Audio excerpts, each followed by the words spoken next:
cause I love it and I stuck with it.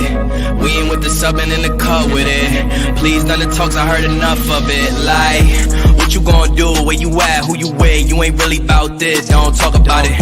Really on the move.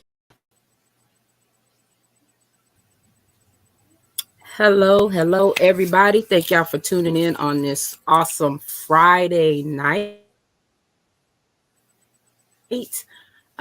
Today we have one of our I can't even call her a guest too much, but she's guest co-hosting with us tonight. But we've seen her face quite a few times and gladly enjoy her coming on to join with us. So we have Sharetta in the building tonight. Hey. And yeah, Mr. sitting on full over there. Best believe, yes I am. With us tonight. Look, he got his. You got your IG and your TikTok up there. I'm kind of proud of you tonight. Look at you. I always had it up though. You just don't know be paying attention. I must not, cause you know you be. I don't know what for. Ain't nobody gonna. No. You got to be active, sir. I am active. You got to be a little active. I am active. Actively avoiding it. Actively avoiding it. Right. That's about right. I definitely appreciate that, honestly. Yes, definitely appreciate that. So that's what's up. That is definitely what's up. Cool business. So tonight I am excited. Hey Q, I am super excited. We have one of our return guests coming back to definitely bless us. The last time she was on, it was on the WAP episode, and that episode was honestly very educational, but it messed a lot of crazy. But it was awesome. It was crazy. Oh, if you missed it, you got to go back and watch it because that episode was everything. The men were so engaged in that episode; they were more engaged than the women in this episode. No, I was no. But real you talk. had to. It was what very informative. Was the choice that she had. When she started pulling out like vaginas of all different flavors and stuff, I was just like, vaginas? Where the heck? Yeah, yes. Yes. Okay. Yes. But it was educational. It was an educational episode. It covered minty things. And hey, if you gonna get it real, she gonna give it to you real. She gonna give it to you raw. I never knew somebody and could that's have what so many different need. vaginas. Anything sugar coated. Yes, it was. Oh my God! So it was great. And on a few of our platforms, that was our top watched episode and top listened episode. I bet it was. I believe it. For last year. Yes. All them nasty so it was very phenomenal. So including yourself because you was into it. And look, he got quiet. Look, the silence. No, wow. Y'all froze. So before you get all giddy and y'all okay. froze. Just checking. Mm-hmm. So, without further ado, we will bring back, and I'm not gonna lie, I'm claiming it and speaking it into existence as our resident doctor. You know, we already got a resident therapist, a resident doctor, because she drops the jewels that definitely help. She's definitely been a help for me. Because when I was going through my little fibroid issue, I was like, hey, what is this? And what do I need? And she provided me that gateway to go talk to the doctor that wasn't my color, that was just trying to give me a whole hysterectomy. It was like, nope, this is what you do. This the line. This how you go through it. Because that's their first idea of what to do. And I went the non-surgical method. man, went the non-surgical method, and I'm gravy over here. So I'm It was thankful the for last her and resort for me. I all the wanted it to be the information first that resort. oh no, yeah, she blessed us. Like I say, she hooks us up. I'm not the only person she blessed because she is doing her thing on TikTok, and that's how I found her. And the way she helps people on her Wednesday nights is utterly amazing. So without further ado, we're gonna bring Dr. Ken to the stage. Hey y'all. Hey, Dr. Ken. She said creator of Wapology. Look, I would have put my IG and TikTok Yes. names if I would have known that's what y'all do. Yes. You I know, know. we told you we made a little changes this little season too. So yes. So for the people that do not know who Dr. Ken is, tell them a little bit about yourself. Okay, I am Dr. Ken, the creator of Wapology. And so Wapology is where I tell women and men the difference between wet, wet, and wet, because not all wet is good wet. But I also talk about everything related to women's health, men's health, general health. But on my TikTok, it really specializes in women's health. I am a PA with like 20 years of experience, and I have my PhD in public health with concentration in community health education. So that goes where I'm always educating and teaching.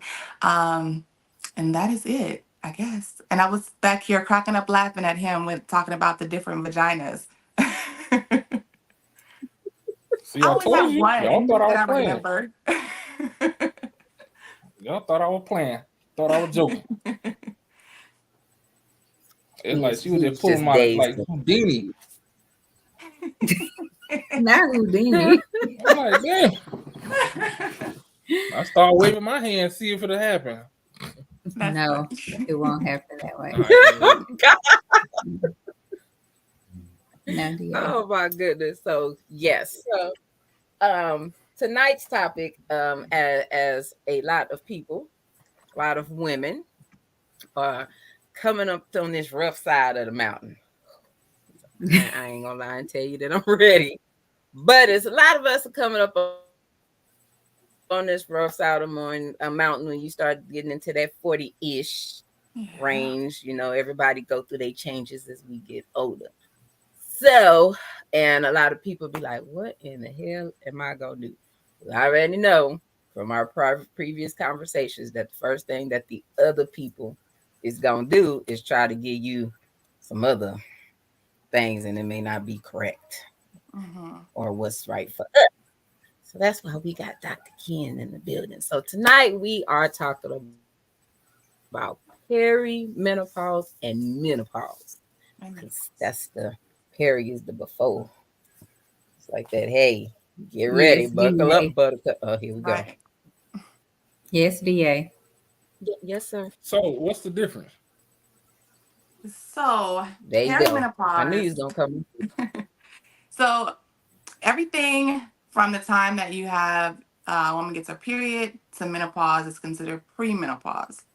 Perimenopause is that end of your premenopausal area where it's that time where you go from having a regular period every month to this things start to change. Your hormones start to change, periods get a little bit more irregular. You may start experiencing the symptoms of menopause, but in not consistently. It's just as your hormones fluctuate. So that is perimenopause. Once you have not had a period for 12 months straight, um, then that is menopause. And then there's postmenopause. So, perimenopause, a lot of women are in perimenopause. It can last from a year to 7 years, 8 years. Some people are in perimenopause for a long time. That Woo! sounds like a jail sentence. So- You have been sentenced to Perry. No, hell no. I don't want no Perry. I'm sorry. All right. I'm tripping. Okay, go ahead. Go ahead. I wasn't aware that it could last that long. Yep, it can last years. So some people are like, "How long am I going to be in this?" I don't know. It can last for years, and a lot of times people think they're in menopause and they're actually in perimenopause, and they can get pregnant during that time. So that's where you get them surprise babies. Yes, there's a lot. That's where you see all those older women when they have babies, they thought they were in menopause. And so they was just doing whatever they needed to do, all, not thinking about things, not realizing they were still ovulating on occasion and getting pregnant. That's when the youngest sibling be 25 and then your mama pop up with a baby. Yep, exactly. Exactly. So that's interesting. So you said like the periods of like what you said like once a year. The periods of like what? Wait, I'm sorry, I didn't understand your question. Oh shit, I didn't either. I'm trying to get it together. So you said the periods, the cycles are when you in the period are once a year, right? No. Okay. So when you're in perimenopause, your periods will the menstrual cycle will either lengthen or shorten. It just kind of it will change in like its duration. So most people will have a cycle that's every 30 days. When you're in perimenopause, it may stretch out a little bit longer. Um, you'll notice that it's a little bit more irregular. But when you're in menopause, the diagnosis is given for menopause once you have not had a period in 12 months. So that's where the 12 months come in.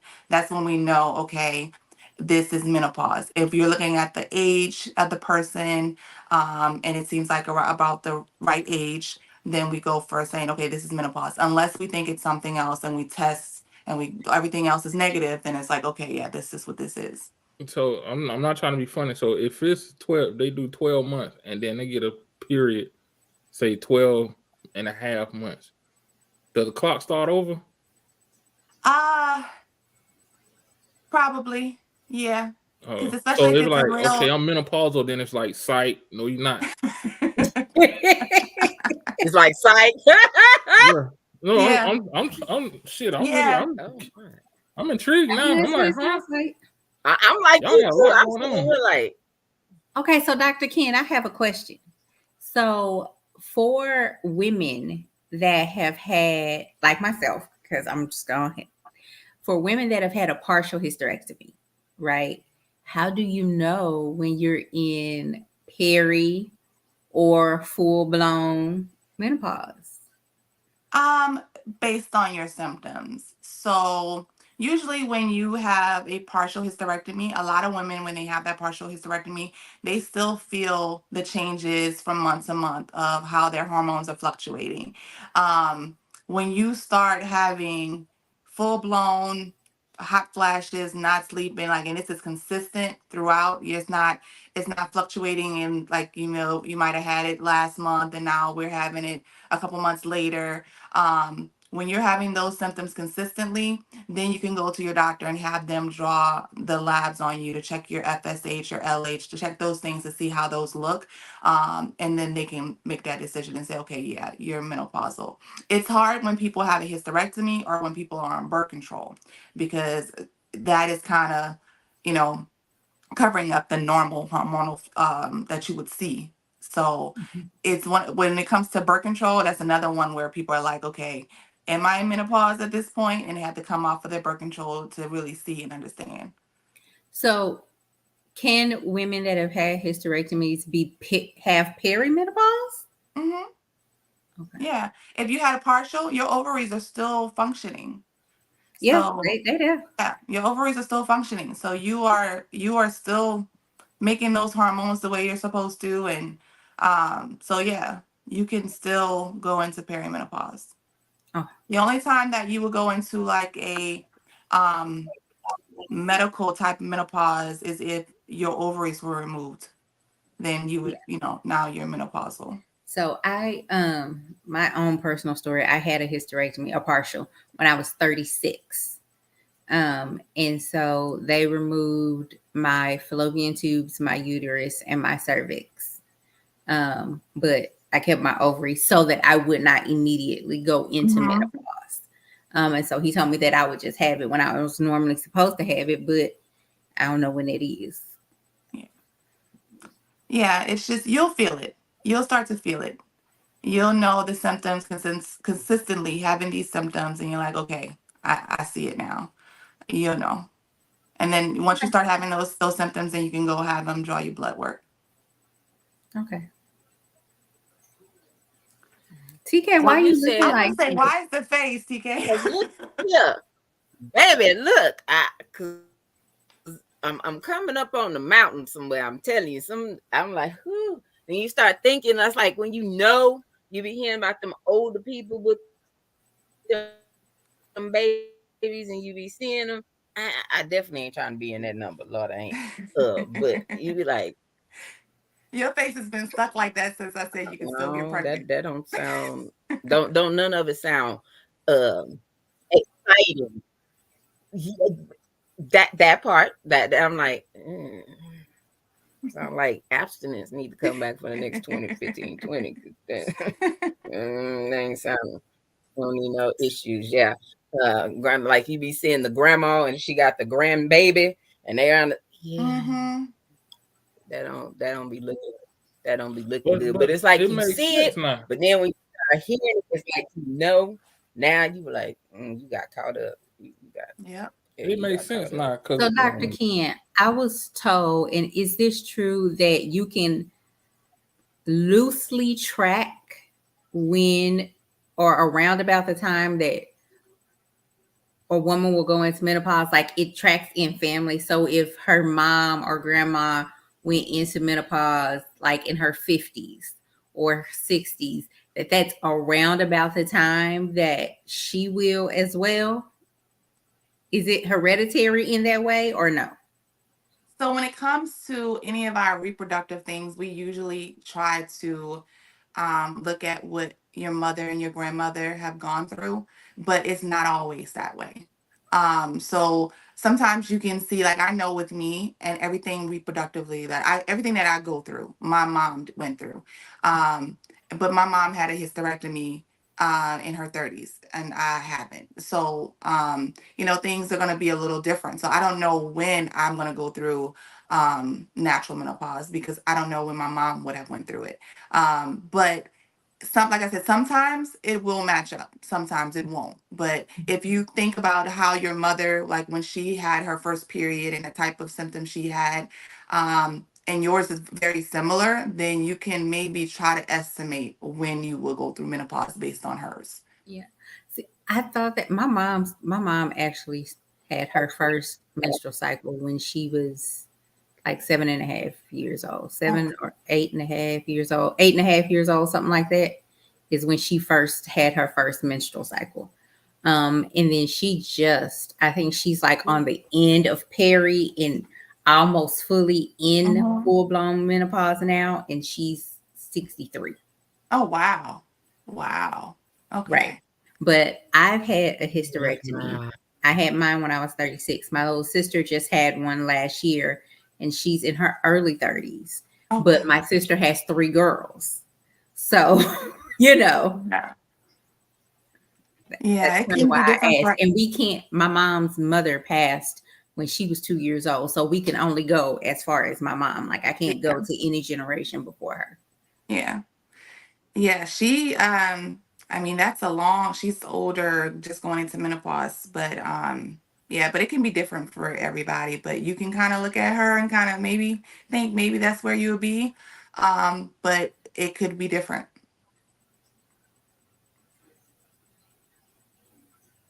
Yeah. So are there like the hot flashes that I think I'm dreading the hot flashes the most because me and heat ain't friends. I That don't like might be being the hot, part I'm and I looking feel like forward that to the is gonna be most. no. That's you because you always cold. You don't I want don't mind being, I don't mind heat. Exactly. I don't mind hot is a whole like San Antonio was hot as hell last year. That did something to me. That was like opening that door, like, hey, this is what you gonna be like when Perry kick in. So, like, I like I I think said, I being actually might be overheated, looking it just forward to the makes me hot feel sick. flashes the So I don't like most. that feeling.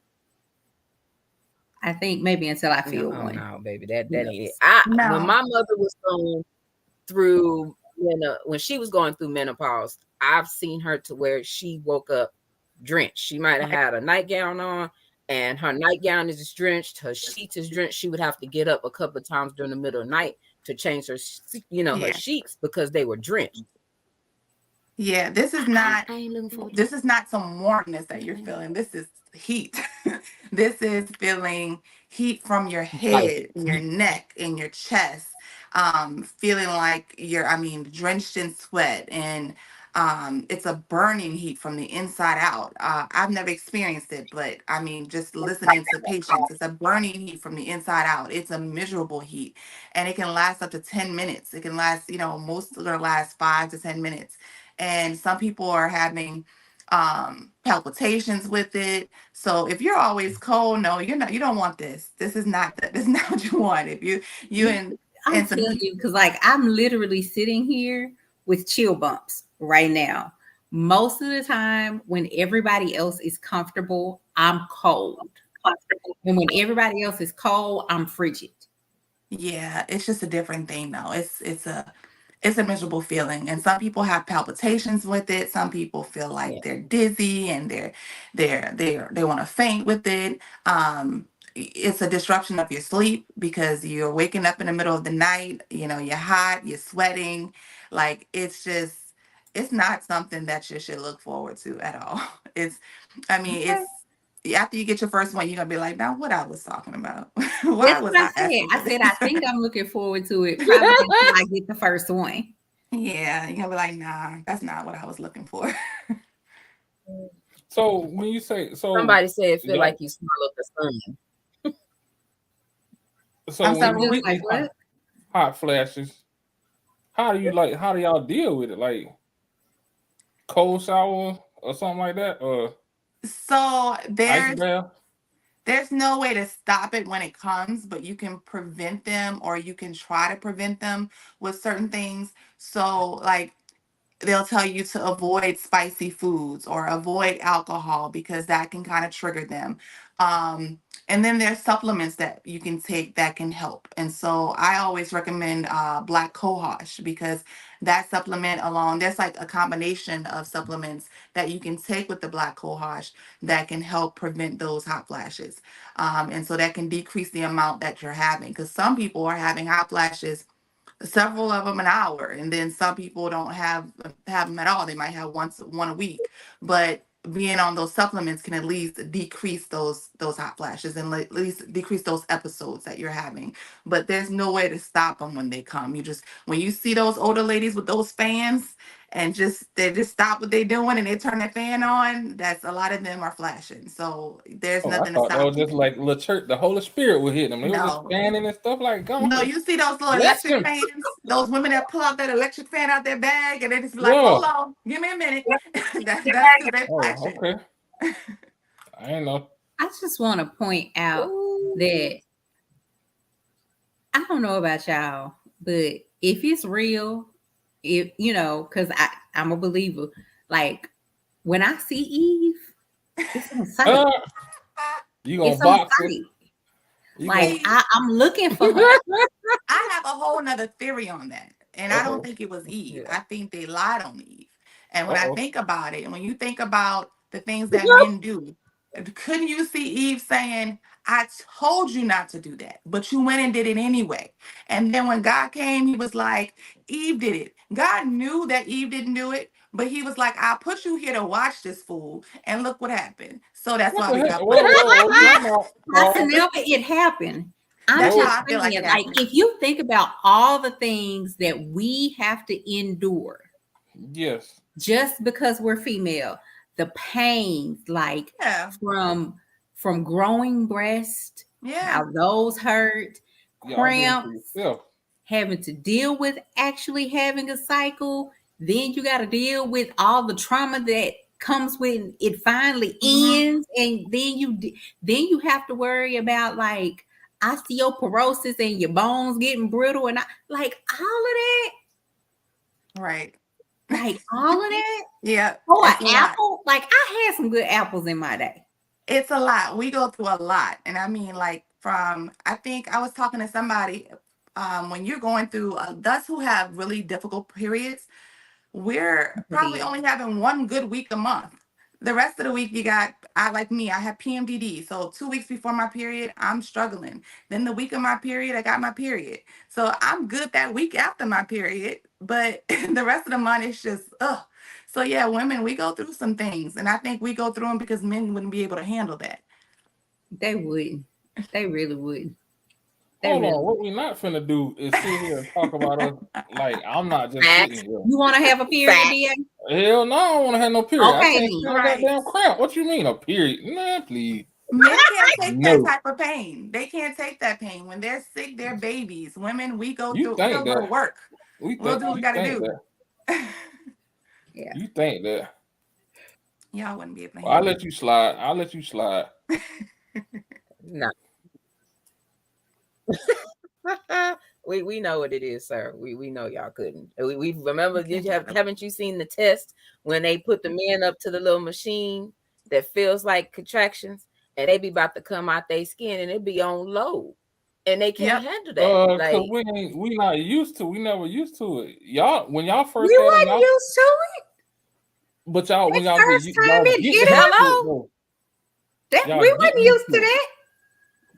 Y'all That's- get used to it. It's just like anything else. You know don't it's get coming. used You to just brace contractions. yourself. There's no getting used to that pain. That pain is there. We're able to You don't ever get tolerate. used to it. We can tolerate it, and At that's all. but we can tolerate more things anyway. That's what I'm saying. Like when it comes to Lord, here we pain go. and Okay. the things that we go through, women are just more tolerable. Okay. Now we getting off subject. You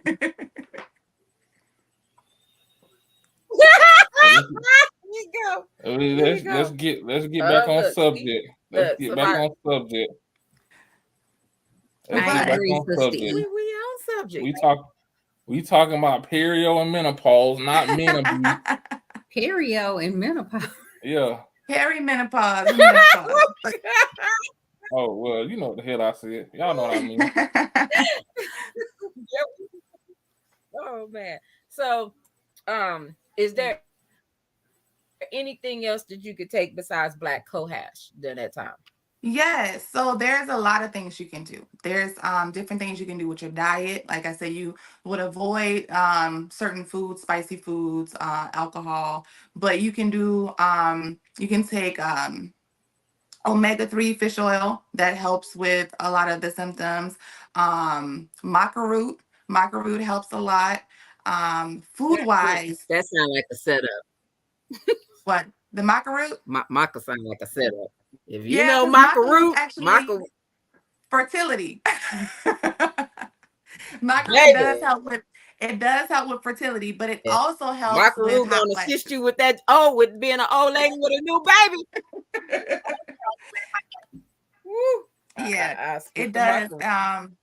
It helps with hot flashes too, though. Phytoestrogen, so things like soy, those things can help with hot flashes. Fiber can help to balance out your hormones when you're perimenopausal. Avocados, that can help. Then like supplements that's like Dong Quai. There is let me see. I got some of them written down here. Black cohosh, Vitex, which is like chasteberry. If you take the Vitex, the Dong Quai, and the black cohosh together, there's a lot of supplements out there that are specifically for menopause and have all three of those in there. And so that helps a lot. Red clover is one that mimics estrogen. So that helps a lot with menopausal symptoms. So that helps with the hot flashes, the night sweats, the trouble sleeping, the osteoporosis, the cardiovascular issues. So that all of those that can help. St. John's wort. There's a few different supplements that you can do that can help with those symptoms. In addition to like eating cruciferous vegetables and things like that, because that can help to balance out your estrogen. Yeah. I'm trying to think if there's anything else. But those are your natural ways. And then, of course, they have the hormonal replacement therapy too.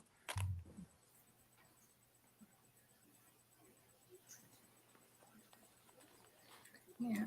I think generally, because I know you have your preferences with different stuff. Yeah, I was gonna say generally, I think I prefer more natural remedies versus, the big pharma remedies. So of the more natural things, like what are things that people can do? Because like, I don't know, y'all probably follow Auntie Tab. Y'all know, everybody know who Auntie Tab is by this point. She's in Peri. She talks about Peri in a lot of her more recent videos. She done named a Peri is not her friend, but she's also vegan. So what are some of the more natural things? I know you mentioned some of the foods, but of the herbs and that kind of stuff, what are some of the more natural ones that could help ease some of those symptoms? So everything that I just mentioned earlier, besides the hormones, are going to be your herbals that are going to help. How would you Tab prepare those? is, huh? I'm How would you sorry. prepare those? Like, would you prepare them in a tea or? Oh, that's what I was gonna say. So with Tab, she is vegan, right? So other than if you don't want to go vegan, but if you want to decrease your animal fats and your dairy, that those can kind of throw your hormones off. But soy, if you wanted to do soy milk or you wanted to do there's different like soy products that you can do. And then when it comes to the black cohosh, the Vitex, and the Don Quai, there is a supplement. If you look online and you look up like menopausal supplements, they have those formulated for you already that you don't have to go and buy those things separately. You can do teas and things like that, but I mean, it's probably easier to do the those menopausal supplements that have all of those in there. And usually they're gonna have black cohosh, Don Quai, Vitex. They may have the red clover in there. They'll usually have all of them. I was just telling a coworker about one, and she sent me the brand that she saw, and I looked into it, and it was great. I don't have it in front of me. Let me see if I can find it. Um,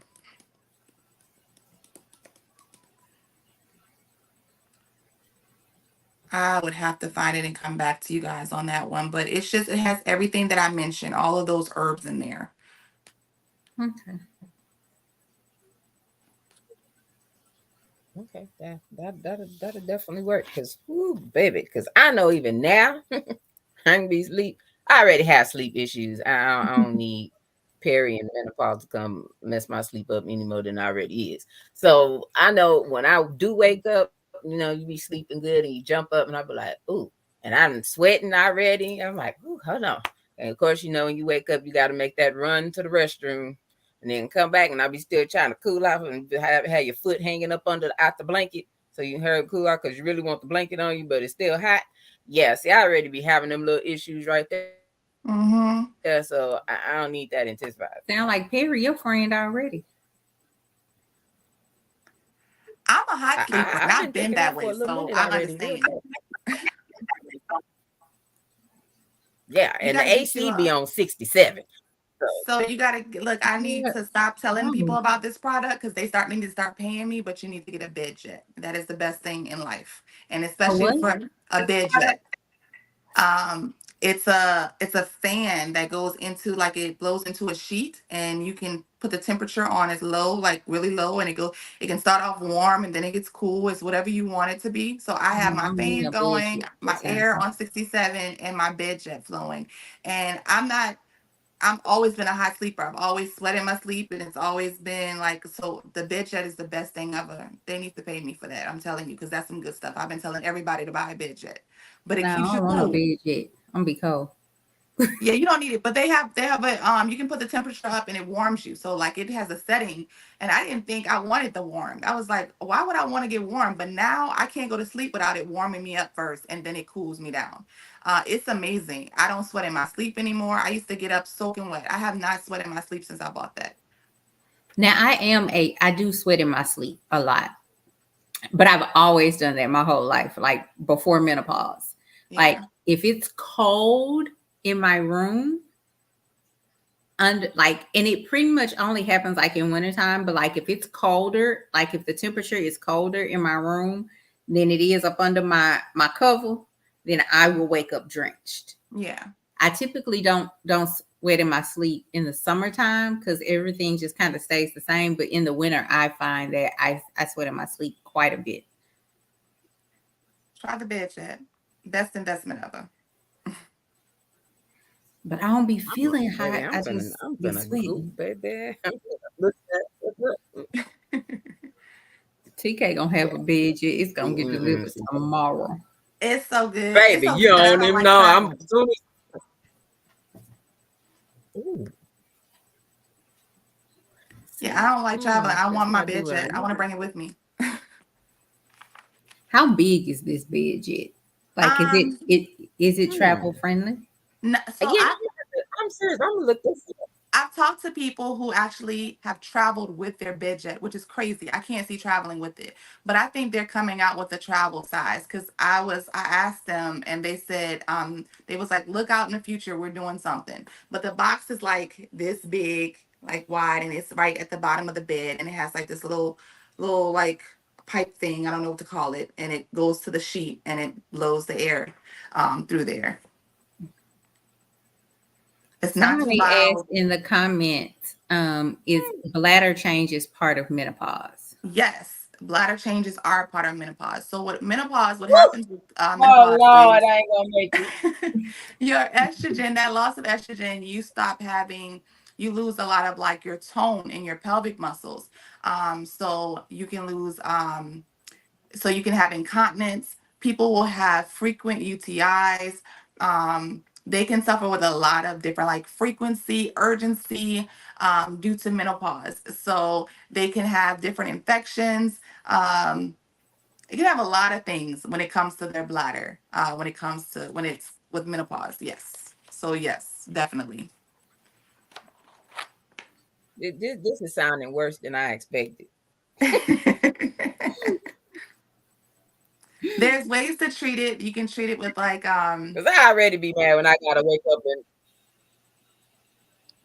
you can treat it with like a topical estrogen. If it's like, if you're having like the burning and irritation, that usually helps, or using like lubricants and things like that can help. Sometimes they'll put you on oral estrogen. Um, but there's ways to treat it otherwise naturally, just kind of using what's that word? What's that? Reverie. Reverie is one of those suppositories that help with moisture because a lot of times it has to do with the dryness on the okay. outside that's causing the issue. Um, but natural things are not going to too much help that pelvic floor that relaxes. So in that case, you may You need to just got a do, Kegel. yeah, you got to do some Kegels, maybe go to a pelvic floor therapist to help get those muscles strengthened. Um, and do those phytoestrogens, Y'all, or those things DA's that face mimic looks so estrogen. confused right I now. know. Yeah. So with menopause, there's so I'm many just things holding on for dear life. besides the hot flashes. There's so many things. There's vaginal dryness, and there's bleeding and pain with sex, and there's decreased sex drive, and there's mood swings, and there's so much that comes along with menopause. It's not just the hot flashes that everybody knows about. It's a lot of physical things that can happen. TK, I'm sorry. She is really looking like she is I'm regretting like, having dang, this topic today. Like she just feels like she's dang. probably better off not knowing. I'm like, okay, I can't fast forward or skip this part. I ain't skipped none of the rest of like, can I just skip this part? Because this don't sound like No, I'm gonna ma'am. need to be out on disability for 5 to 7 years and plus. It look like 'cause I ain't gonna be able to function. You know what's gonna happen? You're going to adjust just like you did to all the other parts of being a female. Exactly. That's what's gonna Exactly. happen. You gonna make it. But heat wasn't involved like that with the rest of the stuff. Oh Lord, like I already wake up between 3 and 4 and to go to the restroom, and sometimes I can't go back to sleep, and I be mad as hell. Then there's more Yep. sleep issues, and man, there's too much going on. Somebody got to be playing a joke or something. Nope. We just gotta suffer. Like Eve. And that's what it sounds like. A whole lot of suffering. Mm-hmm. Yeah, a whole lot of suffering. That this don't sound appealing in the least And there's no way to prevent Yeah. it. There's no way to stop it. Menopause is coming. You can prevent some of your symptoms, but menopause itself, you can't It's slow it down. You can't stop it. coming. It's going to come no matter what you do. It's just I mean, for those people it's who not are nice. not afraid of doing, I'm a natural person. I like doing natural. I don't like medications. But for those people who don't have a problem doing medications, there's hormone replacement therapy that they can do. There's also bioidentical hormones that are more natural. They pull those hormones from natural sources. And so you can do that. That can help with the symptoms. A lot of people feel like they need that and it works for them. It works amazingly for them. I'm just a person that I don't want to do anything that I like to try natural before I do anything else. And so for me personally, when I go through menopause, I'm gonna do everything natural. And if natural's not working and I'm miserable, then I'm gonna be like, okay, give me that hormone. And I'm gonna have to do the hormone. I think it's just, but there's things that can help. You don't have to suffer at, horribly. You can fix some of that suffering. You can improve some of those symptoms. Mhm. It sounds like Oh, it's there's gonna be another pricey. comment, another question in the comments that says, how do you adjust with low sex drive during menopause? What do you mean adjust? I don't know if you mean like I guess because She mean going from being a you not freak to being you look dry a nun. in some areas. so Well, adjust I think mentally. dryness and your sex drive are two different things, right? Yeah. Vaginal dryness and your sex drive are two different things. Yes. So the vaginal dryness happens. That's a physical thing that can happen.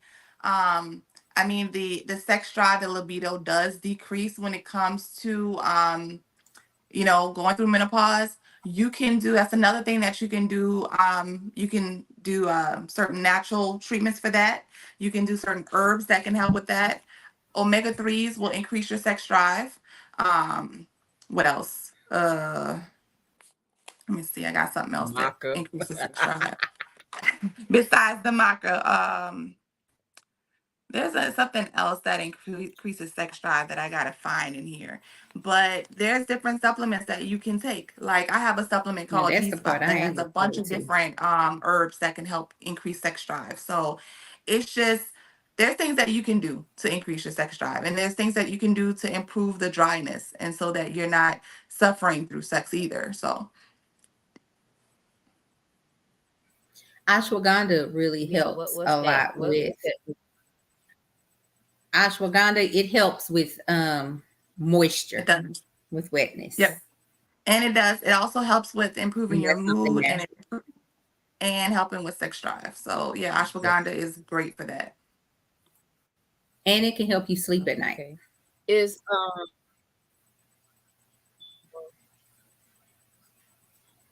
yeah, that helped me. That helped me. Panax Is Damiana ginseng. one of the herbs that helps? Yes. So I was going to tell you. So Panax ginseng, that helps Hmm. to improve your sexual function, your response to stimuli, and increases your sexual desire. Then Damiana, it helps to improves your sexual function, your enjoyment, and your satisfaction. It increases your lubrication. Um, let's see what else. There's a few of them. Mucuna purines, that increases your libido. Ashwagandha increases your libido. Maca root increases your libido. Macaroon Sarsaparilla. increasing that libido so you can pop out a baby. I don't think Sars- TK. I don't think Man. TK going. She not going. She leaving the maca alone. well, she 'Cause could she don't leave make that for no sense. long, but she could do like the sarsaparilla, which also improves your sex drive. The asparagus extract, that actually helps increase your libido, especially in menopausal and postmenopausal women. That asparagus will work. Yes, sir. I saw you Yeah. raising your hand.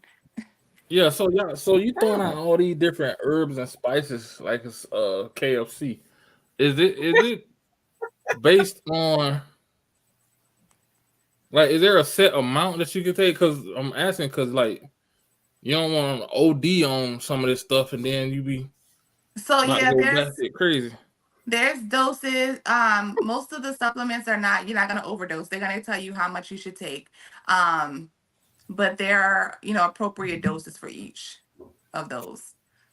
So it just depends on which one. Like I have one of my products here. The ones that I was sitting here reading off to you were some that's in a product that I sell. So it's just dosed appropriately. Most of them are going to be similar doses when you buy them. And then because we know all of these things are they're individually based. So what works for one person is not going to work for the next woman. So what type of doctor or what type of medical professional would someone go to see if they're having these issues, if they want to ask questions?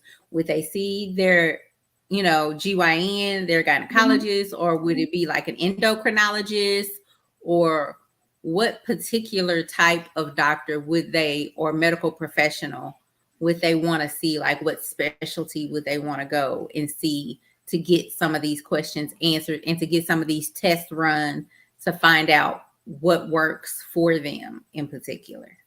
So they can go to either their gynecologist or their endocrinologist. There's some endocrinologists that specialize specifically in women's health. So it's either one. A lot of times your gynecologist will give you all of that information. If they feel like, what, this is beyond their scope, then sometimes they'll refer you to an endocrinologist. But either one. If you already have an endocrinologist because maybe you're suffering with other endocrine issues, maybe you have other hormonal issues, you could just talk to that endocrinologist about it. But otherwise, your gynecologist can, take care of that. Your primary care can take care of that if they're comfortable. So what if someone's having issues and they're not quite sure if they're perimenopausal, if they're menopausal, or if there's something else? What questions specifically should they be asking? What tests should they be asking to have run so that they can get answers to handle or to address what they're feeling Okay. on So the inside? it depends on what symptoms they're having. It depends on their age. It depends on a lot of things. What I suggest is making sure when you go to your doctor, you are vocal about the symptoms that you're experiencing and have the follow-up questions that you need to ask. So when someone says, "Oh, that's normal," is that normal for what? What is that normal for? Because that's not normal. Is it common or is it normal? And what am I going through? And what can you do to provide me information to allow me to know what I'm going through is okay. So just not letting them off the hook, wanting more, asking more questions. If you feel like you are going through menopause and you're in your 30s, then that's not normal. That is either premature menopause or you're going through something else that is mimicking menopause. So at that point, doc, this is what I'm experiencing. I feel like I'm going through menopause. I'm not at the age. Can you do at least a hormonal panel on me to see what else could be going on and why I'm experiencing these symptoms? And so it's just about asking. I can't give you the specific questions to ask, but it's about making sure that you don't leave there until you get the answers that you need, making sure that they give you a plan where they're not just saying, "Oh, that's normal." Don't let anyone tell you, "Oh, that's normal," and just run you and let you walking out of there like you didn't get anything. You want to know, well, if that's normal, what should I expect from now? How do I make this better? What can you do? What kind of test can you do so I can understand what's going on? If it's normal, well, explain that to me. Because a lot of times when people go to their doctors and they get blown off by saying, "Oh, if that's all you're having, oh, that's nothing really we can do. You just have to deal with that." But that's not true. You don't have to just deal with those symptoms. So I always tell people in their 30s, especially if they think they're going through menopause, it's kind of early. It's rare for people. People can have premature menopause, but before you chuck it up to being menopausal, make sure it's nothing else. So basically just make sure that you're advocating for yourself. Yes. And I mean, we all know that there's a disparity in the way Black women and Mm-hmm. women of color are treated in the medical field and how their concerns are addressed in the medical field versus Caucasian women. Mm-hmm.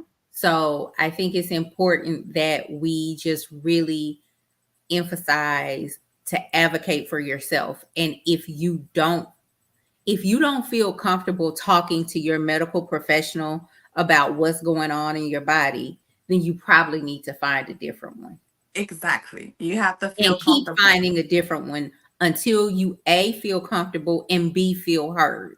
Yeah, you gotta feel heard. You gotta get the answers. And I tell people, I was 32 and I decided that I wanted to try to get pregnant around 31, 32.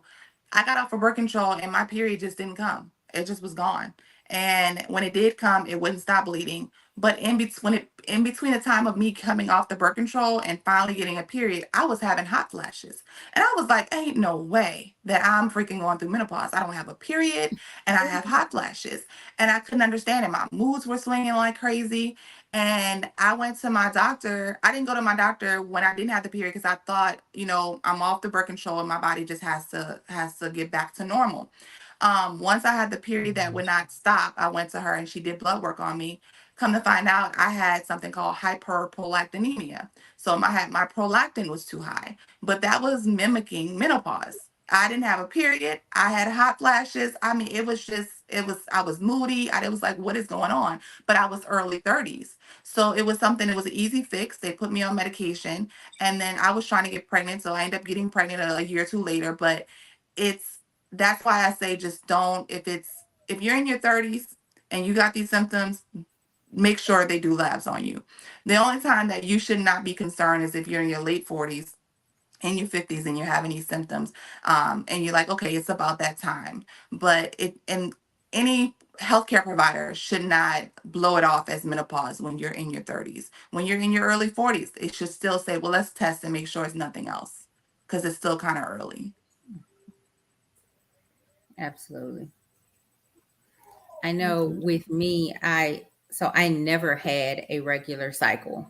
It was always, always, always, always irregular from my very first one all the way through until I finally had the hysterectomy. I always had a very irregular cycle. And when I was in my 20s, I had one that lasted, it started on Christmas Day and they could not get it to stop until the third week of March. Oh, wow. And, I was at that point, I was almost begging my doctor to give me a hysterectomy. And I was like 21, 22. And of course, they weren't going to do it Yeah. at that age.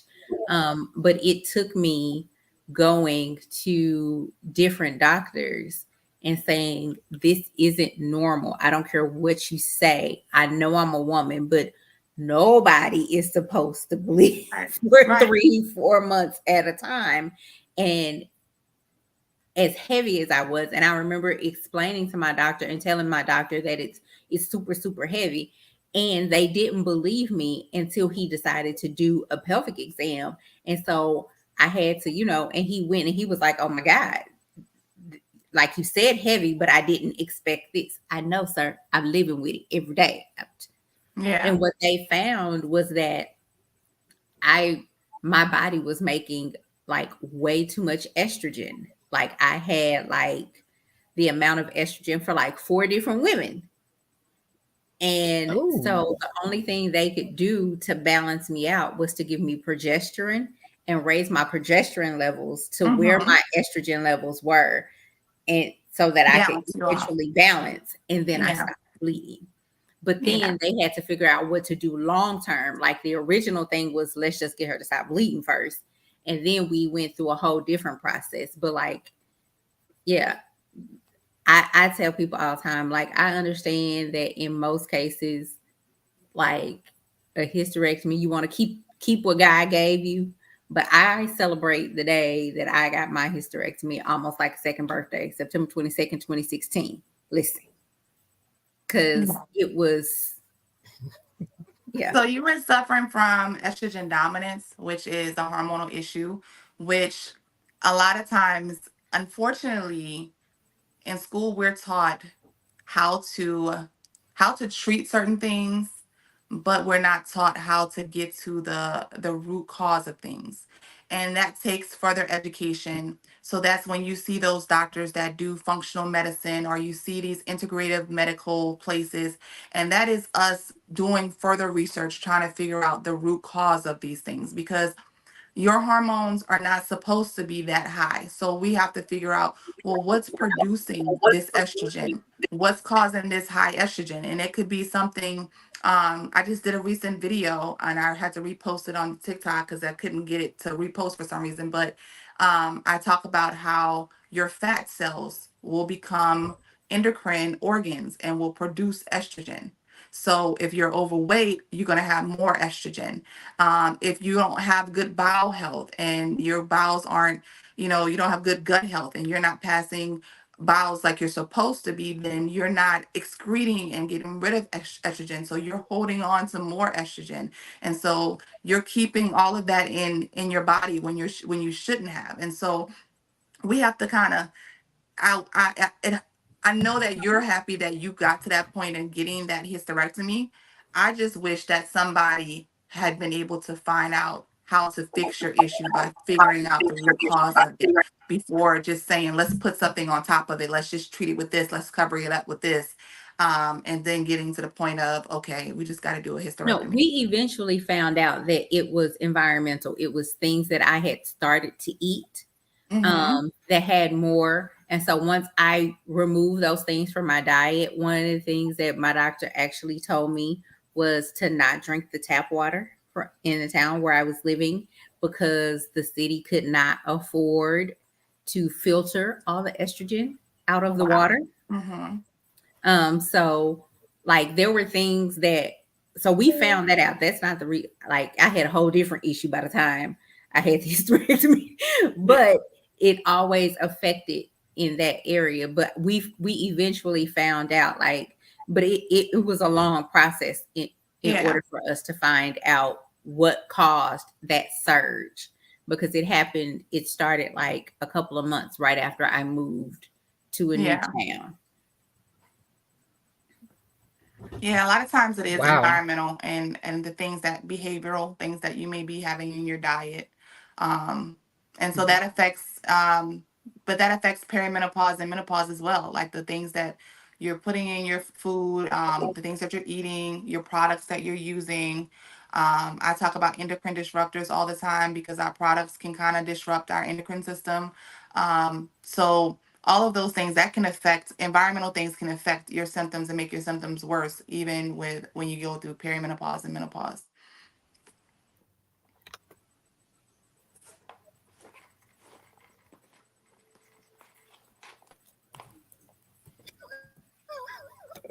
What's wrong? So there's a couple of other questions in the comments. Beauty B said, can lubricants help with dryness during menopause? Yes. So water-based lubricants are going to be your best friend. You can also try, I don't know if you guys have been seeing those ads on TikTok and on Instagram, Reverie. Reverie is a suppository that you insert and it helps with vaginal moisture, vaginal tone. It has hyaluronic acid in there.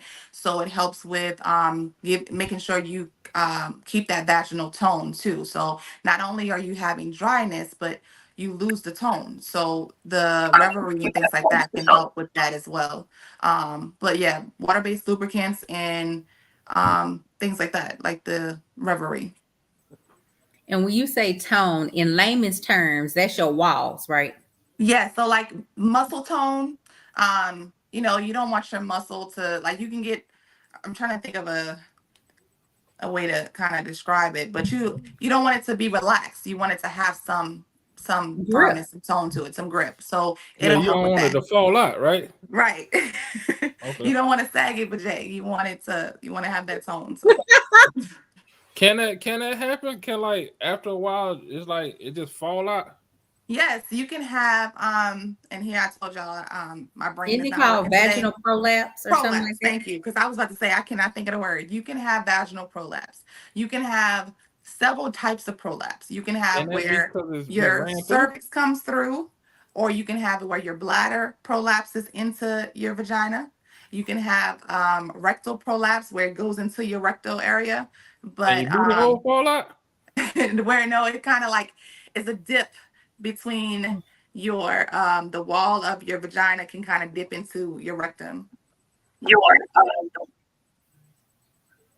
But it's very yeah, you can have the prolapse. I actually, when I was training, I had an older lady tell me that she had a penis in her vagina, and I was like, what? And she was like 90 something years old. She kept saying, I got a penis in there, I got a penis in there, and I'm hot. I'm like, okay.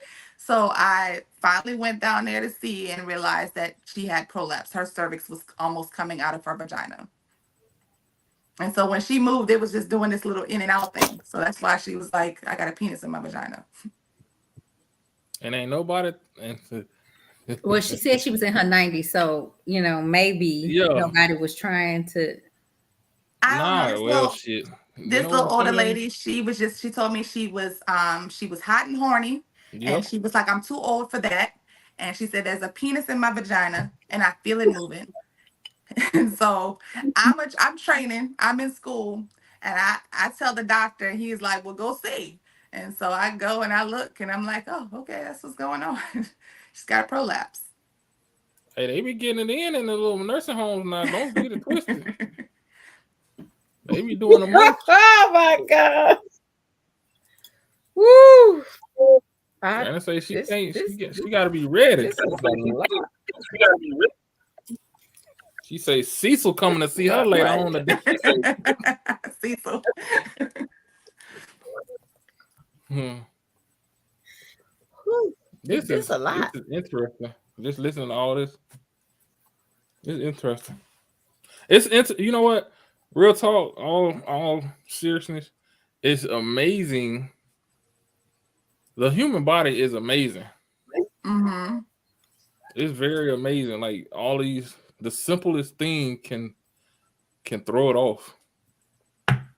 Yes.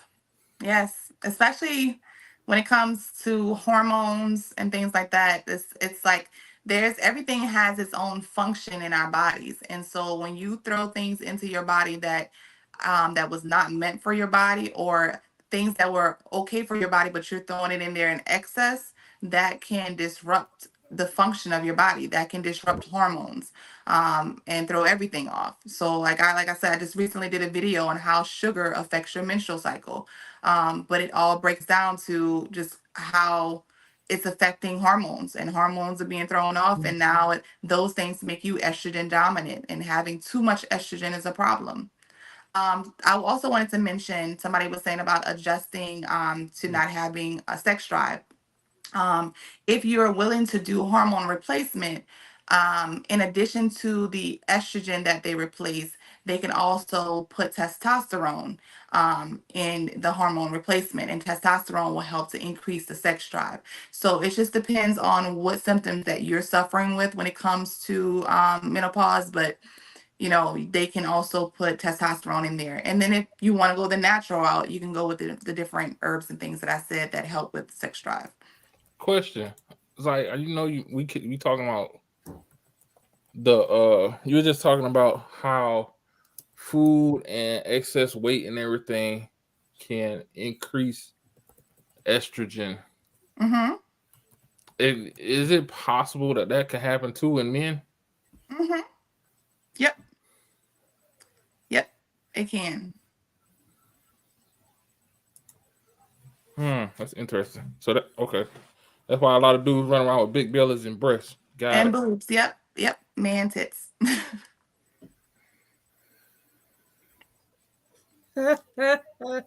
Well, that answer your So, question, sir? someone else in the comments said, "What is post menopause?" So postmenopause is probably about maybe 6 to 10 years after menopause, people go through postmenopause where it's done. You're good. Like all of those fluctuations, all of that suffering with the symptoms that you've been going through, that's postmenopause. Postmenopause, usually, those women in their 80s, they're not worrying about menopause. They're done. They're not experiencing all of that. So there's like different stages of menopause. You got the first stage, which is like the right after that first year of not having your period where your hormones fluctuate a certain type of way, and then 6 to 8 years after that, then things change a little bit even more. So postmenopause is that time where you free. Like, I'm good. Like you done been But then released there are when still they things that you have to jail cell. take care of even during that, though, right? Mm-hmm. Yep, because you don't have those hormones the way that, so you're still gonna have those physical things like maybe, um, the vaginal dryness or the vaginal tone or kind of suffering with those things. So there's things that you can do to kind of maintain those type of symptoms. What's the average age of like post? Of menopause or well, the average age of menopause is around 50, 51. But postmenopause, it just depends. Hmm. And menopause can last for a long time too, too right? long. Mhm. Forever, ever, forever, ever. Like, for some people 10 years, some people a little longer. Oh Lord. Don't worry, ladies. Men have menopause too. Yes, Instead because of I six. was going to ask about that So as well. yeah. Because when I was doing research, that's the first thing that actually came up was male menopause. Mm-hmm. I mean, men are going to have fluctuations in their hormones as well. Yep. So I Instead of don't know too much about menopause, but I mean, we all have those Yeah. fluctuations in our hormones that, happen with age. So yeah. yeah, y'all know how y'all vagina fall out. Our nuts go in our stomach.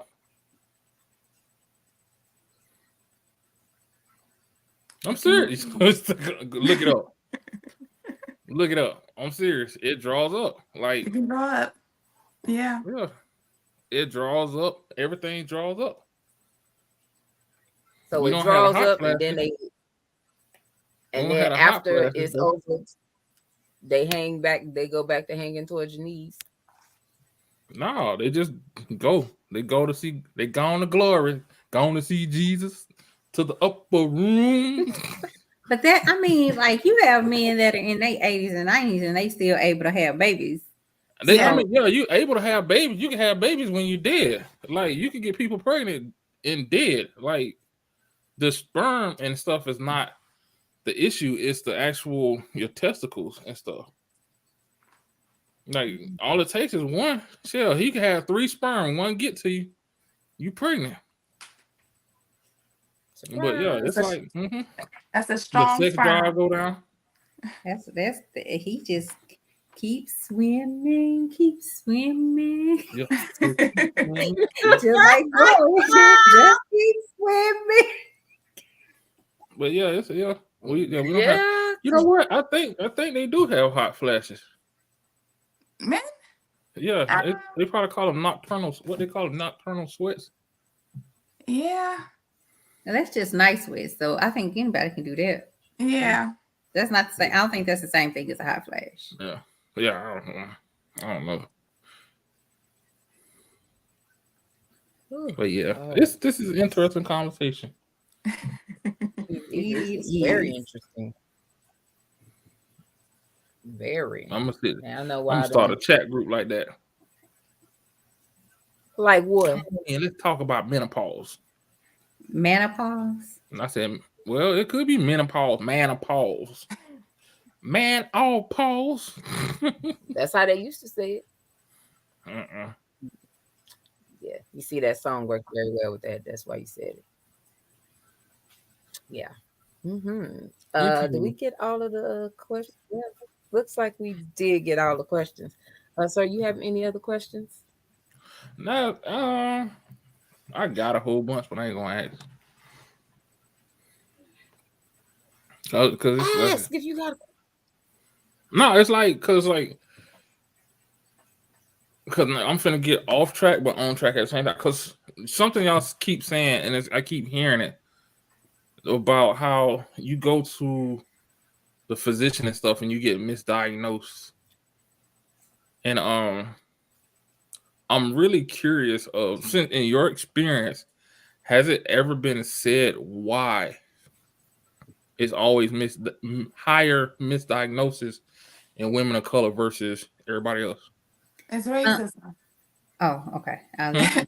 It's systemic racism. It's biases in the medical field. It's the lack of representation in the medical field. It's more white and other race doctors that have their own internal biases that they may not even know that they have, that they just blow off Black women. It's something that has been engraved into the medical system from the beginning, because the creation of the whole study of gynecology, the king of gynecology, the doctor that had statues all around um, America because of his findings, actually used Black women to test them without anesthesia to create gynecological procedures.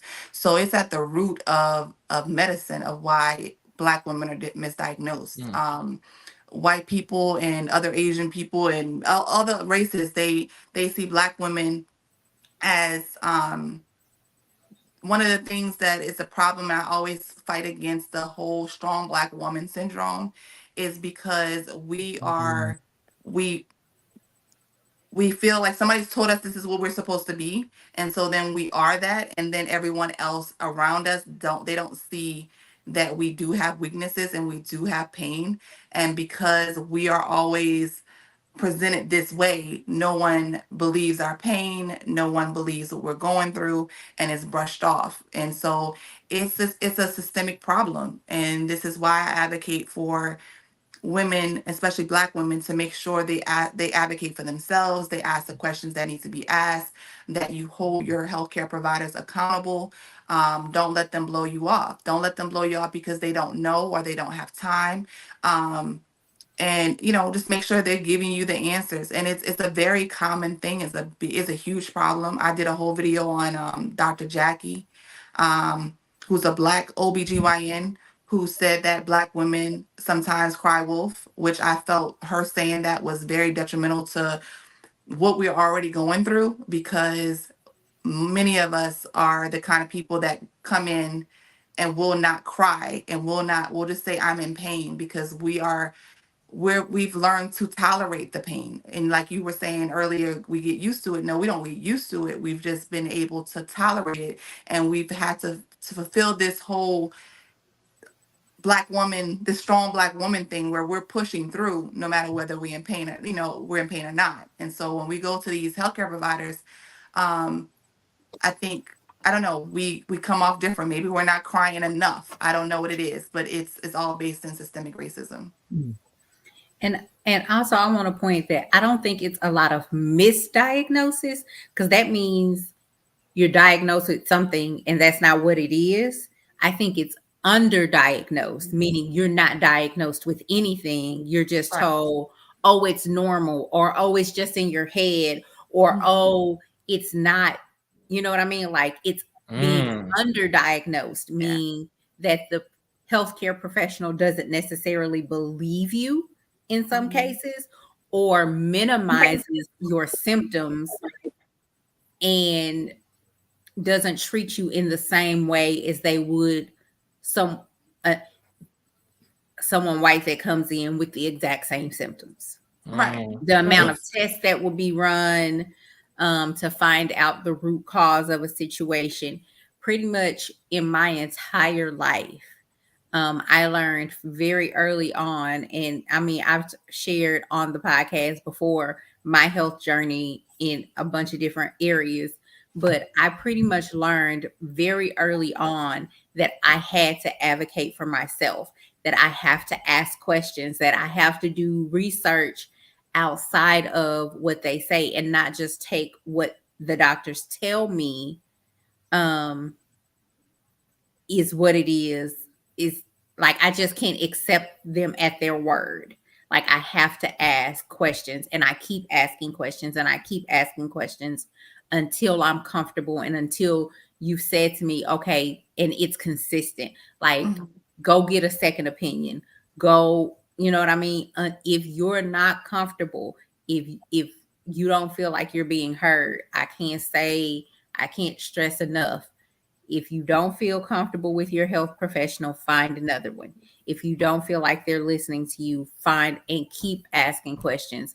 Keep reiterating how you feel, what's going on in your body, and demand that they do their job and hold them accountable until you find out what's going on. I agree. I teach that constantly. It's about taking responsibility for your own health care and your own what's going on with your body. So that starts with you making sure that you know what you're taking, you know what diagnosis. You don't let somebody just hand you a medication. You want to know what you're taking, what it's going to do. You want to ask the questions surrounding your diagnosis. Well, what is the prognosis of this? Or and if you don't know those words, okay, what should I expect after this? Is this going to lead to this? What complication should I expect from this? How do you treat Side this? effects. What do you feel like the probability of me actually getting rid of this? Like asking those questions, understanding like, okay, what test can I do? What if it's not this? For instance, like heavy bleeding and painful bleeding, right? So it's going to always get diagnosed as dysmenorrhea. But if they just call it a dysmenorrhea and they're giving you ibuprofen for it, but they haven't done any other tests to figure out what is causing this dysmenorrhea. That's the issue. So they're giving you a diagnosis based on the symptom, but they're not trying to figure out the cause. And so you got to make sure they're willing to do whatever it needs to be to figure out the cause and to help you get to a point where you're comfortable because you shouldn't be in pain. These things are not normal. And so you should not be experiencing this. And it needs to be, you just have to push and you have to push until you get the answers that you want. And if you don't get the answers that you want, then you move on and you find another healthcare provider because that's their job to be able to give you those answers. And so I tell people, ask the questions and don't let them give you no little. I used to hate when people would come to me with these words that the doctor would say that I felt like wasn't a real word or wasn't real. And I'm like, they're not respecting you enough to give you a full explanation. And I'm teachy. I would teach my patients, and they're like, people, no one's ever explained this to me. And that's because that doctor and that healthcare provider is not respecting you. They don't respect you and they don't think you have the ability to take this knowledge in. You could be you could have a fifth grade education. I'm gonna figure out a way to explain to you what is going on. And I think every patient deserves that. But a lot of healthcare providers out here, if they don't think much of you, they're gonna give you a little bit. They're not gonna give you they're gonna give you what they think you deserve. You have to be strong enough to say, I'm gonna advocate for myself and I deserve more and you need to give me more information. And so a lot of us, I think people get in there and they just look at the doctor as this is this is end all, he knows all. No, he owes you. He's working for you. Or she, they're working for you. And if they're not doing their job, you can move on to somebody else. Absolutely. Definitely. Highly agree. Highly agree. And Oh and yeah, and definitely. I know All we're right. Well, talking we can get about ready to. perimenopause and menopause, and those are issues that affect women, but the same is true for men. If you see and you're starting to notice changes in your body, changes that are going on, then you have to go in and advocate for yourself. I can't tell you how many times in my life I've spoken with medical professionals or whatever, and they ask me, well, I can name off all of my medications, they'll be like, "Do you know what Of course I know. Like who do and in my head, I'm like, who doesn't know what medicines A they take lot. or what the medicine is for? A lot. Every single I've day. Man, learned that it's a lot, Every but single you day have I to see. ask those questions. So I love, okay, so I work with, I worked with an all black community for a long time, and that was my community. And then I started working now where I work with a mixed community. And I love when the old black man comes in there and I have to tell the white provider, no, let me take this one because they don't trust you already and I need to get to them. But I have these conversations with people and I try to push it, especially in black men. It drives me nuts. I tell them, you're too old for this. You're too old not to know the name of your medication, and you're too young for this, because I see old people know a list of their medications. Don't come and tell me it's the white pill, the black pill, the green pill. I don't care what color the pill is. I need you to know the name of the pill and what you're taking it for. The other thing that comes with Black men is actually taking care of themselves and not putting it off and not thinking, oh, I can just do this or I can do that. Some things are easily fixed and easily diagnosed if you can just go to your doctor and bring that issue up. A lot of men do not want to go to the doctor. They don't want to get things checked. They are dragged in there by their girlfriends or their wives, but they don't come in on their own to make sure that they're taking care of their bodies. They'll have they'll have erectile dysfunction and will just not do anything and just walk around like thinking, okay, well, I'm not gonna do anything, and just hide it, try to figure, instead of coming to the clinic and finding out, oh, your testosterone was low. Okay, well, we just need to figure that out. But Black men need to start going to the doctor. Like, get your checkups every year. If everything is fine, go and get a checkup every year. If you're having a symptom, don't just think you can live with it, because it's something that maybe can be fixed, or it may be a symptom of a bigger problem that needs to be addressed and you're letting it go. So And that's, if you I don't catch know. it when it's small, it's a whole lot Yes. easier to fix Yes.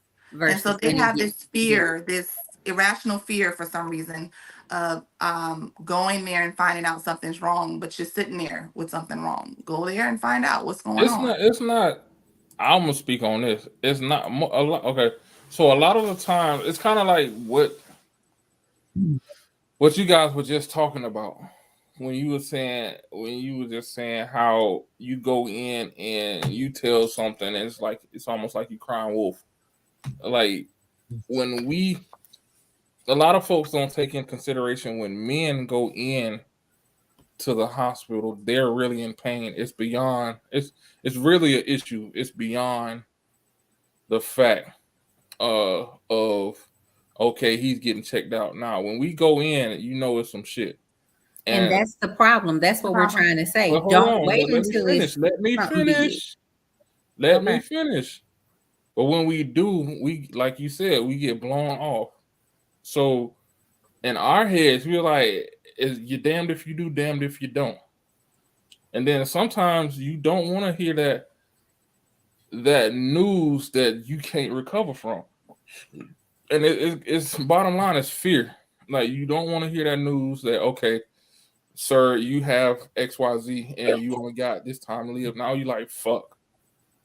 And the flip side of that is like we're going in there basically vulnerable already, saying, "Hey, I'm not. Something's not right," and you get blown off. Then you're just like, "Well, fuck it."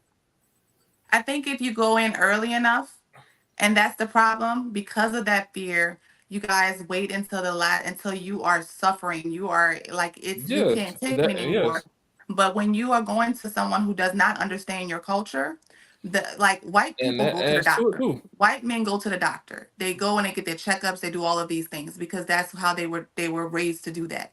So you go see someone that is not of your culture, they're looking at you like you gotta be acting like, why are you acting like that? Because if I was in pain, I wouldn't have waited 30 days. And everybody I know wouldn't wait 30 days. So you obviously are crying wolf or something ain't right about Yeah, you. What is and wrong? I So could agree with that. you have to look at that as you're looking at somebody who cannot relate to you. So if one, you need to learn how to go in sooner, and two, you have to understand when you're going in there that if you don't have a provider that relates to your culture. So if I know a Black man comes in there, I had a guy come in, and in our urgent care, and the way this man was having the type of pain he was having, I was like, no, this is an emergency. You either have, it's either your appendix or you have some type of kidney stones or whatever it is, the type of severe pain he was in. I knew something was wrong. He ended up going and it was kidney stones. But that is very painful. But because I know Black men and I know that he probably was sitting there waiting forever for him to come in, that this is something serious. But if you go to someone else that is not part of your culture, they don't understand that. So that's why I push Black men to become more proactive in your care. Go yearly. When you're healthy, go yearly. Go and get checked up. And when you don't feel right, when something's not right, get it checked immediately. Don't just sit on it thinking it's going to go away. And that fear is irrational because you're thinking, I don't want to go hear something I got 30 days to live. But if So you would have went last year, you might have been able to fix that. And now you have 30 days to live because you waited a whole year. Yeah. are you what? So are we? Because you said that fear is unrational. Okay, understood. However, that is the reason why we don't go see doctors. I mean, I got it. You can say it's unrational all day, but that's the bottom line. And then on top of that, you just you just basically justify my argument because you said we have to go in there and find somebody that will basically listen to us. But that's what I just That's said for women too. that's what women too. That's Okay, and what. I understand it. And but the flip side to that is there are more of you in that field than it is of me. But So it's but that easy. doesn't matter. The point It is it, to it is. advocate for It does. It yourself. matters a lot. It doesn't matter. Most of my doctors don't look like me. Matter of fact, none of my doctors look like me.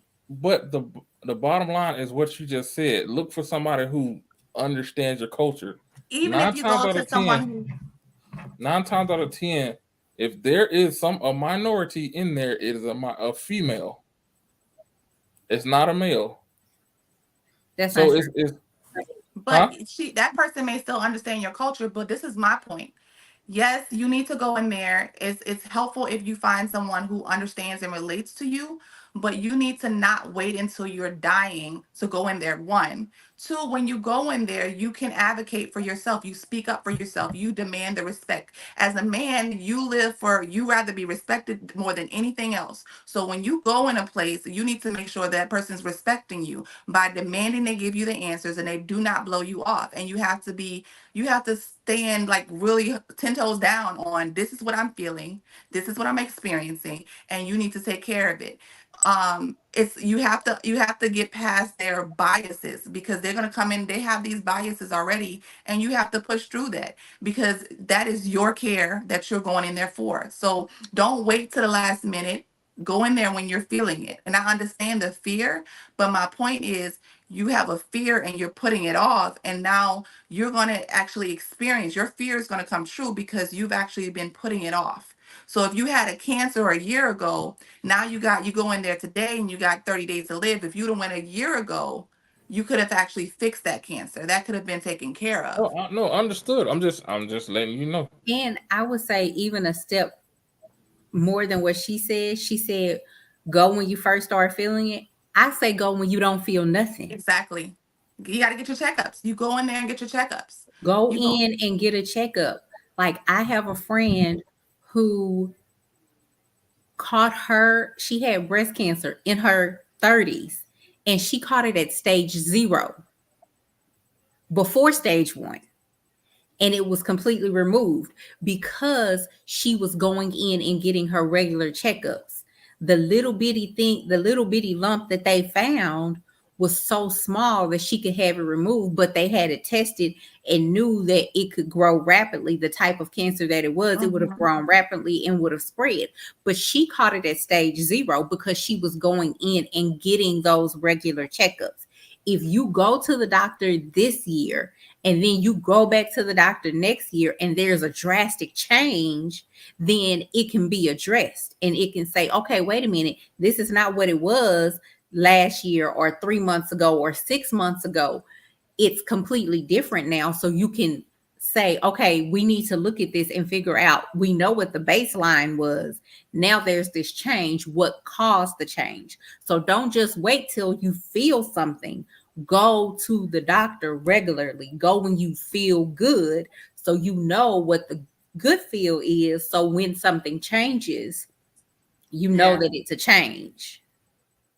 Unfortunately, it's a cultural thing Be that proactive. It that definitely we don't go there, and we have these fears, and it kind of really stems back from people just not having a trust of the medical system, or it comes from a lot of times people grew up and they never went to the doctor, so they didn't, they're not used to going to the doctor. But it's something, as we become adults, that we need to acknowledge and overcome it and say, okay, I'm older now. I this make what makes sense. I need to do this. I don't need to just be sitting here having chest pain. Oh, it's indigestion. Let me take this. Let me take that. Let me take this. And then realizing at the last, when it's too late, oh, I'm having a heart attack and I'm dying, but you were having chest pain for weeks. But, like, it's not just going to the store to get over counter medications. Go get your checkups. When something doesn't feel right, go get checked up. Like, that is, we have to overcome those cultural things that's kind of in us, and just ask those questions and go and push for ourselves and advocate for ourselves.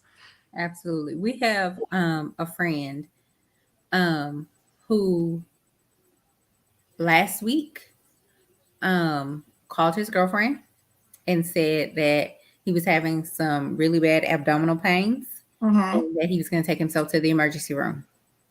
He went to the emergency room, and because of his size, he was kind of brushed off.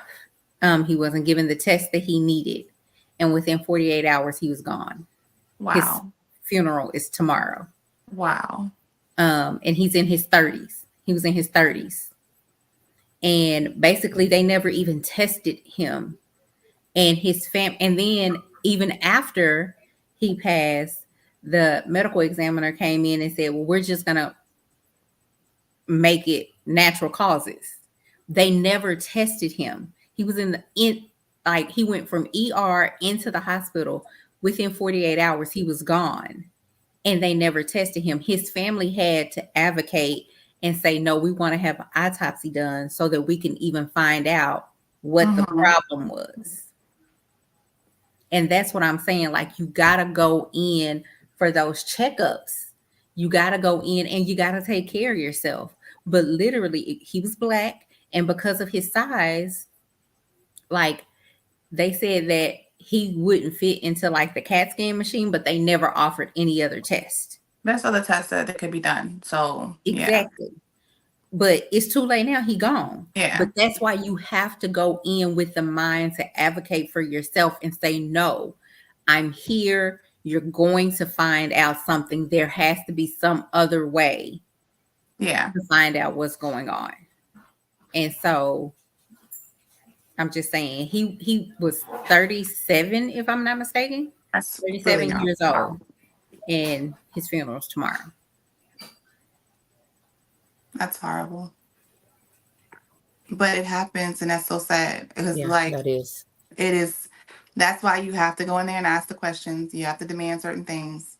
And unfortunately, we have to deal with that systemic racism. It happens among our own people as well.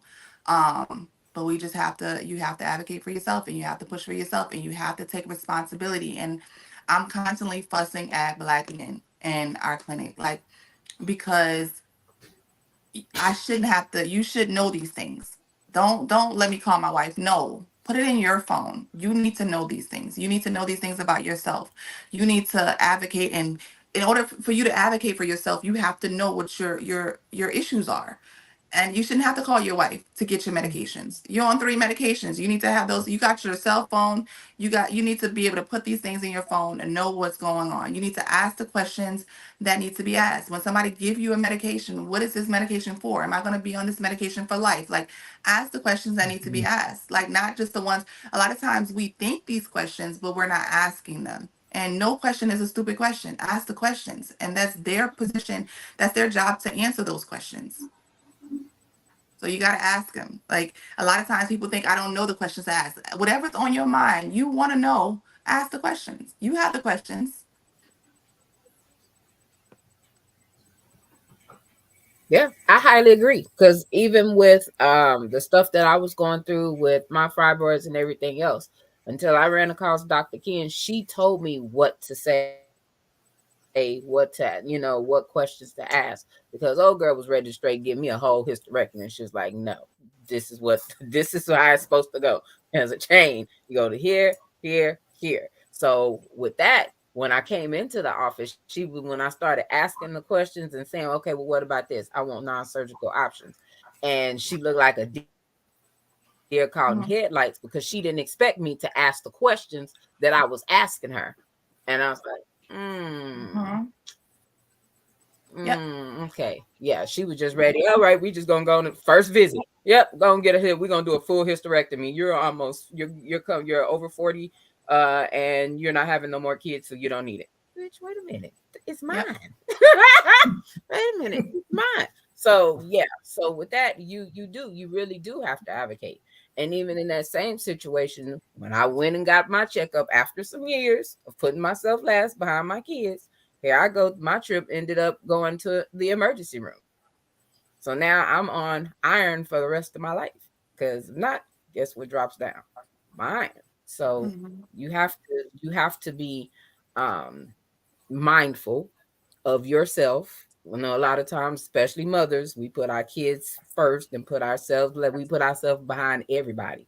So when you tend to do that, it's easy to forget to take care of yourself and you don't. And then when you finally do go to the doctor, you're like, oh shit, hold on, wait a minute. Wait, I didn't expect all that there. You sure you got the right test? But we even just getting older, you do have to know and do have to advocate for yourself. Because if you don't do it, who gonna do it? You be missing some toes and a leg and everything else, letting a lot of these doctors do whatever they want to do to you. Because a lot of them don't care. Yeah. I think another way, if you can't think of the questions to ask, um, you turn it on them and you ask them, if this were you, what would you do? Or if this was your mother, or this was your daughter, That's a good one. how would you want them to be treated? You flip it on them. If you don't know any other question to ask, you ask them that. And that's going to stop them. And that's going to make them think. Because again, when I tell you that when it comes to these biases, some of these people that are not black, they do not realize that they're looking at us differently. They don't know their own biases. So they look at you a certain way and then you ask them how they would do it or how they would want their mother treated or their sister treated, and you make them actually think about themselves, then you may start seeing that, oh, they weren't even, and that helps them acknowledge that, wait, I was looking at this person like that they were just a body, not even a human being. So that kind of pulls them back, and that'll help them give you the answers that you need. So I would ask, if you don't know what question to ask them, if it were you, what would you do? I call that the a time to kill effect. Like y'all remember the movie A Time to Kill? I don't remember that. The one where with Samuel Jackson Samuel and Matthew Jackson. Yeah. McConaughey. Okay. It's based off a John Grisham book where Samuel L. Jackson shot up the men that Raped his had daughter. Okay. essayed his daughter. Yeah. And his closing argument at the end of the trial was he told everybody to close their eyes in the courtroom, and he described the trial, or he described what had happened to the little girl. And then at the end, he said, "Now imagine that she's white." Yeah. And that kind of changed their perspective. Yeah. So yeah, when you flip it back on them and make it so that they're not thinking of you as the patient and as the black man or the black woman that's sitting in front of them, and you flip it to someone that they care about, Yeah. Right.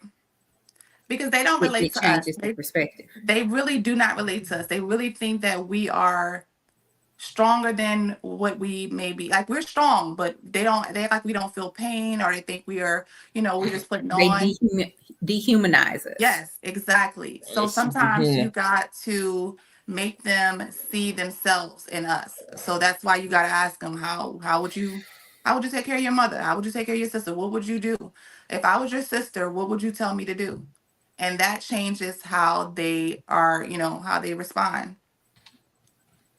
Because unfortunately, even as a healthcare provider, I've been in positions where I'm not believed. And I'm not, no one's hearing me. They think that I'm just saying whatever. And I don't know if I told this story on here. I actually had my son in the hallway because they didn't believe I was in labor.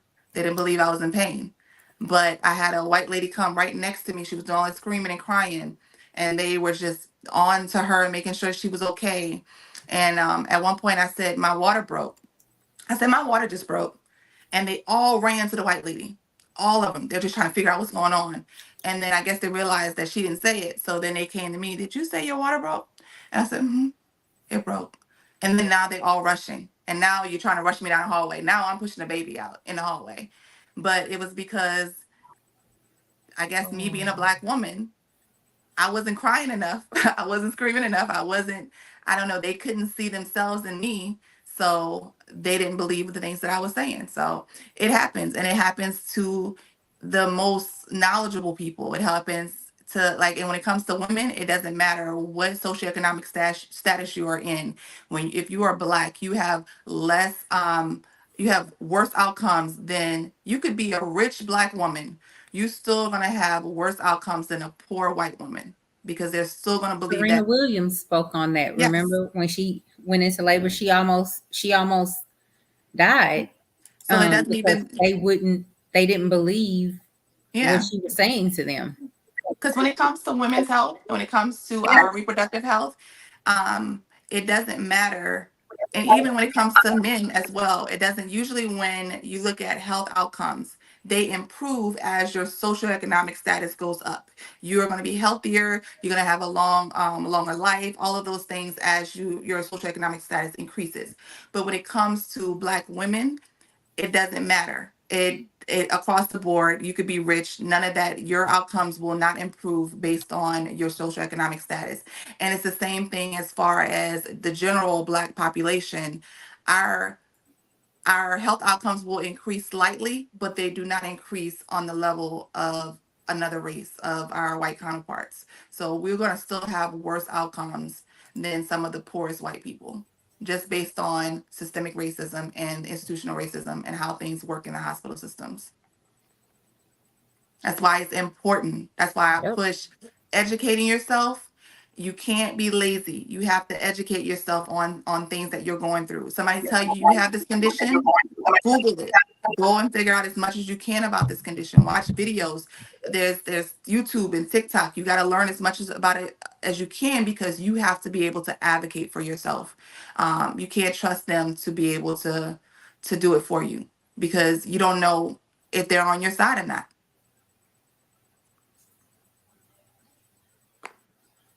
Yeah, you definitely right. You definitely right. Yeah. So we're gonna get ready to close out because we coming up kind of close to that 2 hours. Um Shredder, you want to do your outro?